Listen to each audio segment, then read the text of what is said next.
आप देख रहे हैं अभियान आज तक। मध्य प्रदेश के चुनावी रण में अकरुद्दीन ओवैसी की पार्टी ऑल इंडिया मजलिस ए इत्तेहादुल मुस्लिमीन का अब चुनाव में एंट्री हो चुकी है, जहां पर बुरहानपुर और जबलपुर के अलावा आप पार्टी इंदौर के विधानसभा क्षेत्र क्रमांक 1 और 5 में भी अपने प्रत्याशी खड़े कर चुकी है। बुधवार को ओवैसी की पार्टी ने यहां पर विधानसभा 5 के जो उम्मीदवार है वसीम शेख, वह मीडिया से रूबरू हुए हैं।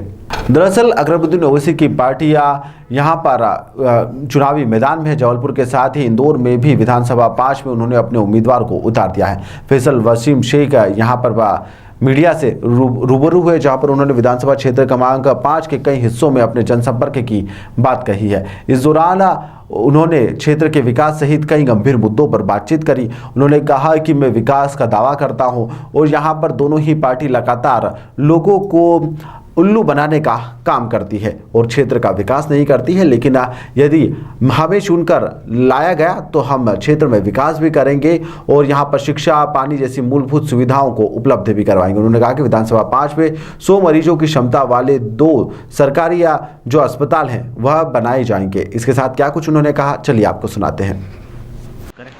सर, नामांकन के दौरान कुछ फोटो आपके वायरल हुए थे, है ना। कांग्रेस ने आरोप भी लगाया था कि ये फर्जी तरीके से इस पर भी फॉर्म भरा जा रहा है, तो उसको लेकर किस प्रकार का खंडन किया जाएगा? जी, कांग्रेस का काम ही है आरोप लगाना और बीजेपी का काम है उसको भड़काना। तो मैं ये बोलना चाहूँगा कि जब हम नॉमिनेशन करने गए थे, लास्ट डेट थी, लास्ट डेट पे मुझे बी फॉर्म ए फॉर्म मिले थे, तो हम लोगों को वहाँ पे बहुत गड़बड़ थी और वहाँ पे ऑलरेडी 8 से 10 कैंडिडेट, 10 ऑलमोस्ट 10 कैंडिडेट्स थे जो फॉर्म भरने के लिए आए थे।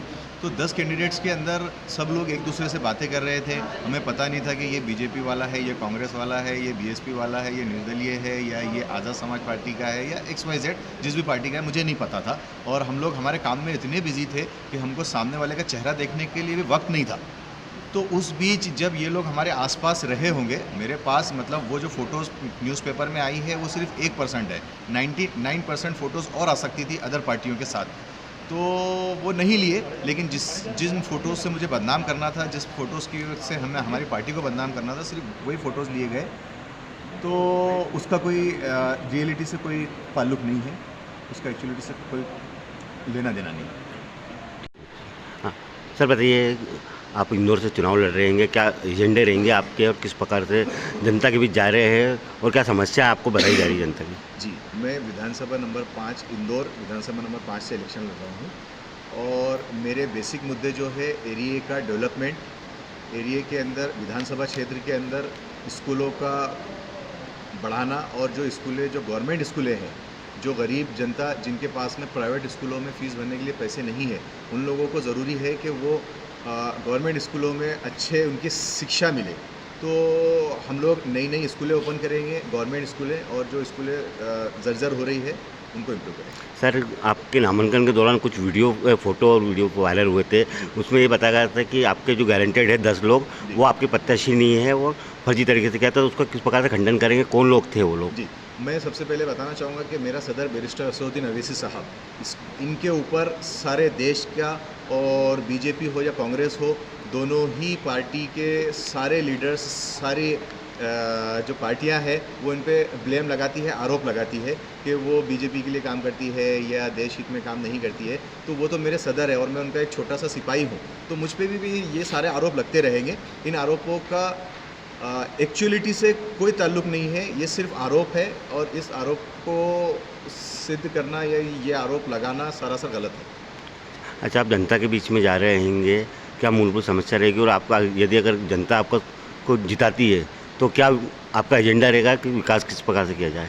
विकास की तो बात जैसे हमने बताया कि भ्रष्टाचार, विकास दोनों के नाम पे अभी जो राज्य गवर्नमेंट है वो 0% पे है मेरे कंसेप्ट के अकॉर्डिंग। तो ये सारी चीज़ें हमको विकास करना है। सेकेंडरी चीज़ जो मुस्लिम लीडरशिप है, मुस्लिम लीडरशिप की जहाँ तक बात करें, जहाँ तक बीजेपी ने पूरे मध्य प्रदेश में किसी मुस्लिम कैंडिडेट को एक भी टिकट नहीं दिया है। और कांग्रेस जहाँ तक है, कांग्रेस ने सिर्फ 2 टिकट दिए हैं मुस्लिम कम्युनिटी को।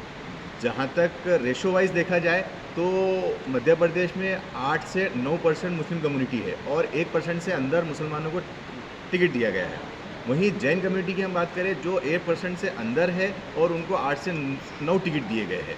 तो सेकुलरिज्म का जो कंसेप्ट है हम उसके ऊपर काम करेंगे कि हमारा देश भारत देश सेकुलर देश है, उसको सेकुलर बनाना है, इसलिए हम इलेक्शन लड़ रहे हैं। ठीक, आपका नाम बता दीजिए और कौन सी पार्टी से लड़ रहे हैं? मैं फैसल शेख, ऑल इंडिया मजलिस इत्तेहादुल मुस्लिमीन, बैरिस्टर असदुद्दीन अवैसी साहब मेरे सदर। मैं इंदौर विधानसभा नंबर 5 से इलेक्शन लड़ रहा हूँ।